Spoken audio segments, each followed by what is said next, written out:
but this team's defense is putting them in positions where, like, I looked this up today. I was like, what was Kenny's number? It's 14. They had 14 threes. Not only did they hit 14 threes, they had 5 more than Los Angeles did. And they couldn't win that game. That's how problematic the defense has become. Yeah. Yeah. I mean, and like I said, that was a Kings game, for better or for worse. Like, that's the way they play. And they couldn't get one They stop. can't be that bad defensively. No, absolutely not. Absolutely not. I mean, they gave up, what was it, 61% from the field on the Lakers? Goodness gracious. Or the Lakers scored 61%. 61%. Yep. I mean, that's just terrible. That's terrible. 70 to 48 points in the paint. That's terrible. They have to find some type of way to improve. And I know I stated the obvious, but like we can't keep complaining about it and doing the same things. Weren't they better defensively earlier in the season? I thought so. So why are they so bad now? Because they don't play the same people. It's not the same.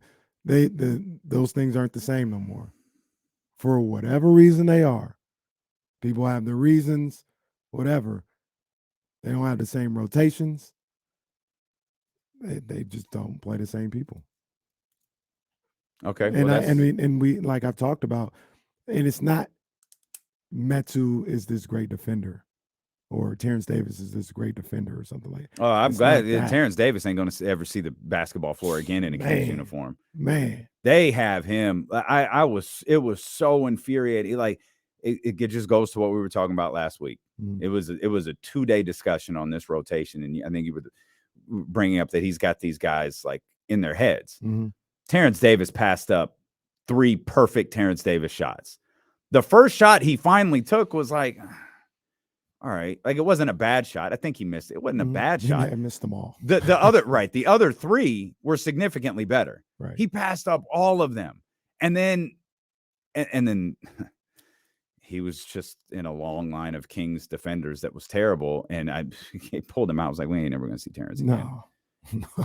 Mike's got these. And this is where I think we can, because you said this, a week or 2 ago, Mike has pressed all of the right buttons all off season. All season.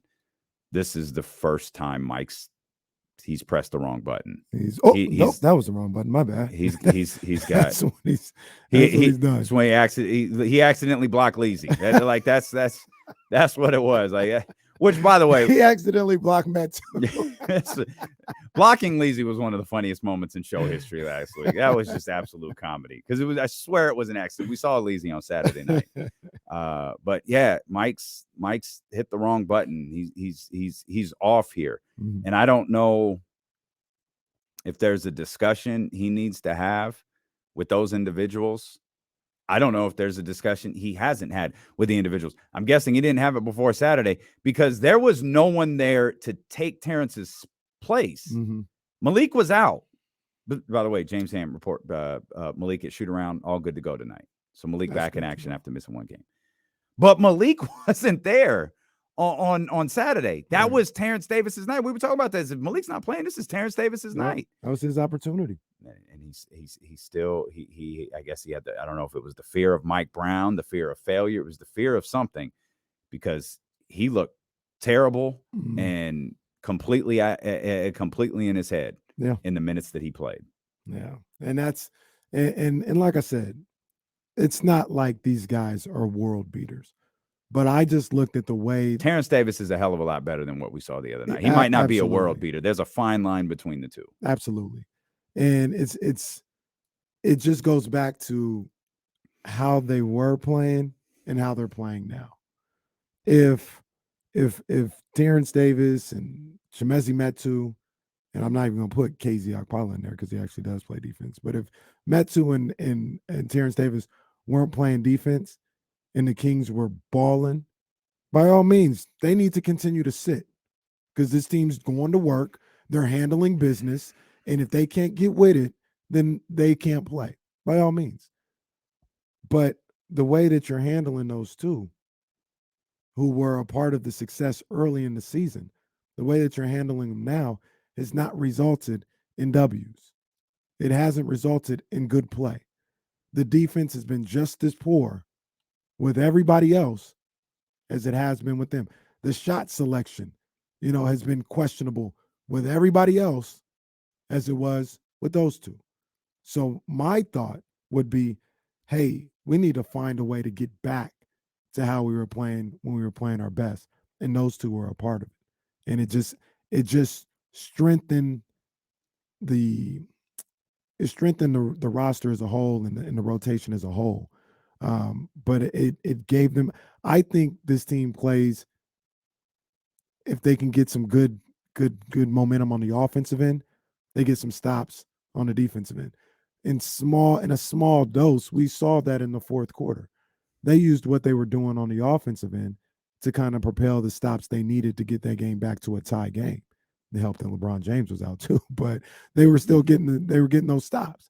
I think they feed off of what they do offensively to at least have those spots where they play well on the defensive end. And I think those two could help. But I mean, Mike Brown he's got to figure out something. He's got to figure out something, and because right now what he's doing isn't working. And if that's demanding you get more players, get a PJ Dozier or people like him, then that's something. If that's going back to Metsu and Terrence Davis, then that's something. But what's going on right now is not working. And the PJ Dozier thing is funny. He's a 10-day contract guy. We actually got some sound from him, courtesy of James Ham. Will play for you in just a second. This doesn't have anything to do with Domas and backup center minutes. This is the stamp that we're never going to see Terrence Davis play basketball in a Kings uniform again. Yeah, because he's not a big. What's he like? He's a 6'6" guard. Mm-hmm. Yeah. So I mean, whatever needs to be done to get this team winning. I don't really. I don't really care what it is. Like I said, obviously we love Terrence Davis here. We got love for Freeport here, so that's cool. But at the end of the day, the Kings got to win. So however you got to get to the Kings winning again, then you do it. But something has to change. Yeah, I think as big of a fan of his as I am, I think it has to start with Mike. I think Mike has to have a discussion with this roster. Again, assuming he hasn't had that. He has to have a discussion, particularly with that second unit. Look, I know I've been all over the place with this is what I need from you guys. And I'm searching and searching and searching and searching, trying desperately to find it. And I know some of you guys have played big minutes and then have had DNPs. You've got to find some way to clear the air and wipe the slate clean. You have to somehow Men in Black these dudes with the beam and erase their memory and be like, all right, we've got a blank slate here. I need guys to, and I'm trying to harken back to that soundbite of defend without fouling, rebound, play within the game plan, defend. That's what I need you guys to do. And I'm going to spend the next couple of games trying to find who can do it. And if you can't do it, you're going to be right back on the bench. The only bench players that he can really, truly rely on, Trey Lyles has been, I think he's been really, really good for this team. Absolutely. And Davion has. Like Davion has he has a place within this team, whether he has a place on the floor, whether he's scoring or not. We saw it in the Utah game. We see it regularly from Davion. But Mike's got to, I think it starts with him. Because what we saw from Terrence Davis on Saturday is not because Terrence Davis isn't a quality basketball player. It's because he was playing with the weight of his career on his head or on his shoulders. Yeah. And it was as ugly could get. And what you said is I would twist that up a little bit and go the opposite. I would sit down with those guys and I'd say, this is what I need. This is what I need from you. In an effort of full transparency, give me your effort to try and get that done.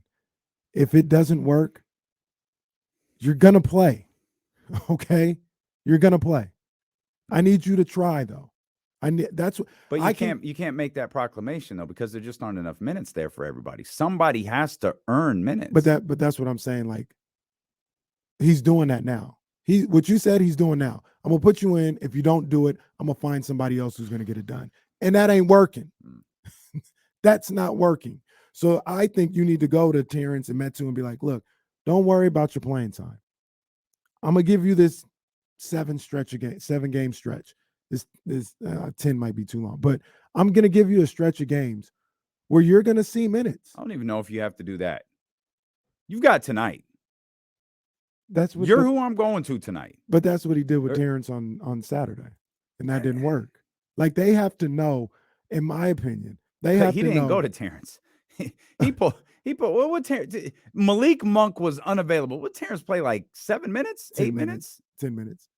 But that's what, to me, that's what he did on Saturday. He said, all right, tonight's your night. And then what that says to me as a ball player is tonight's the night, not the brat, but tonight's the night. That's a good callback. Yeah, a lot of people remember that. That was smash. Tonight's the night. And like you just said a little while ago, your career lies on this night. I know you were being facetious when you said, but I think that's what Terrence thought. That's what he felt, right? And Mike, hey man, don't worry about that. Like, play your game tonight. If you make a mistake, if you miss a shot, it's not the end of the world. And maybe you're not going to not play again. And maybe, maybe that's where it ends, though. Hey, go play your game. Go do what the team needs you to do. No promise of playing time moving forward. No promise of tonight's your night. No promise of your back. Hey, run to the street light and turn left or whatever, like the Al Pacino line was to Willie Beeman. Like, go back to like you're playing in the hood. That's it. And then mama's ringing the dinner bell. Do that, like the dinner bell, which I think is the Willie Beeman line. Calm everybody's nerves down. Say, yo, it's basketball. This is what you've done. You're getting on the floor tonight. Get all of the other stuff out of your head and just go play. Don't worry about tomorrow's game.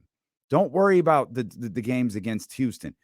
Worry about defending without fouling and rebounding and playing with an unrestricted. Worry about doing that tonight. We'll deal with Wednesday. We'll deal with Friday. But I need you to deal with tonight. And the only reason that I say, hey, try to handle it a certain way is because I think they feel that. Like that, the reason why I say you have to verbally say the reassurance is because they don't believe. They don't like what you just said. They don't believe that. But the thing is, if you start reassuring them with things that you can't follow through, if you're going to lose them. Like, hey, don't worry about not getting on the floor. Well, if they go out there and they do all those things and they still stink, how are you going to put them back out there? Because everybody else is stinking. But what I'm saying is, if you're able to wipe the slate clean with these guys, and you're able to put a combination out there, that combination is a failure. Okay, I got Keita. I can try. I'm gonna try Keita. Like, all I'm saying is that's what you're doing right now. I got you, but my issue is I think they're doing it with too much weight on them. He has to take the weight off. And I think you could take the weight off without promising them that they're going to play on Wednesday. When you're asking them to play Monday, try to eliminate Wednesday and Friday in the home stretch. Try to eliminate that as best you can. And maybe you can't. Maybe that's your whole point. Maybe you can't. Yeah, I understand what you're saying. Like, I get it. Like, the words make perfect sense and I get it. I'm just saying, like, in their head, possibly. Like, those are just words. Because, like, if I mess up, you're not gonna put me back in. Like, I don't believe you when you say just play. Because if I just play and I mess up, you're not gonna put me back in. Well, I don't think the promise of, hey, you're gonna play Wednesday, Friday, don't worry about that. I don't think that'll work either. And that's where I'm fearful. If you say that and you go away from it, then you've lost them forever. I don't think you've lost any of these guys. I don't think you've lost one single one of those guys. I think I don't. Like, you make the fact, I don't think he's lost them. I think he's on the verge of losing them, and which is why I think it's so imperative that you fix this. Bringing in PJ, that's not going to help this situation at all. Like, what's it look like? PJ come out and play 11 minutes tonight. Right. Terrence ain't seen 11 minutes in 3 weeks combined. And Michael in the chat says, Kenny, how do we know Mike hasn't said this to TD and he just played terrible? We don't know. I don't. Maybe I tried to preface it with maybe that. these conversations have already happened. Here's and maybe that's why Mike is perpetually frustrated. Here's the other thing about this, coming from a player's point of view, is if first for a lot of players, if you're saying I'm not handling business and I'm not doing what I'm supposed to do, and you bench me and you bring in people who are, I may not like it, but I can handle it. Yep. But if you're not playing me, and I think something like this goes to TD, but even more to somebody like Metu. If you're not playing me and we're still giving up 61% from the field, come on. I got a problem with you. I got a problem with you. I'm like, yo, what are you talking about? Because you get mad at me for something that everybody else is giving up. Thomas Bryant didn't put up 29 and 14 on Metu. Mm-hmm. And I'm not saying bench those guys. I'm just saying, how are you going to hold me to a certain standard when the entire team is playing the same exact way? And it's always important when we have conversations like this to point out there's stuff that happens every day that we don't see. Absolutely. And if that stuff factors into what this coaching staff is deciding to do or what Mike Brown is deciding to do, how bad must it be? Because I know what we can actually see. Right. So how bad is what we can't see that's pushing you to make these decisions? Right. Yeah. And you know, it's one of those things, and it's tough because, like you mentioned, we don't have all the information. But even if I'm Mike Brown, and even if somebody isn't doing something that I'm asking them to do in practice, to a certain degree, right? Like, you can't be like insubordinate. I'm not saying any of these guys are, but you can't be that and then expect to play. Mm-hmm. But if they're just not practicing the way I want them to, or doing things in practice, at what point, as Mike Brown as the coach, do you kind of get away from that and say, well, I gotta try this?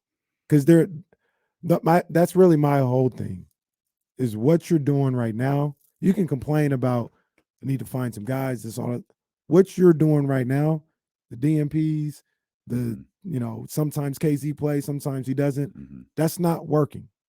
So what are we going to do? Are we going to keep trying that and doing it that way? Or are you going to try and find a different solution? So he might continue. It may be one of those things, to be honest with you, Damian, where he says, I believe in the way I'm going about it and the rotations right now. I think that's best for the team. And these guys have to find a way to play better. Okay. All right. That is a realistic outlook on it as well, where, man, I hear D'Lo and Casey all the time, Metu and T. I'm telling you, that's not it. These guys that are playing, that's the best way, and they've got to figure it out. That may be true, and that could be the case. But I don't know. There may be a time when you have to look at it and be like, all right, I thought this was the case, but maybe I need to try something a little different.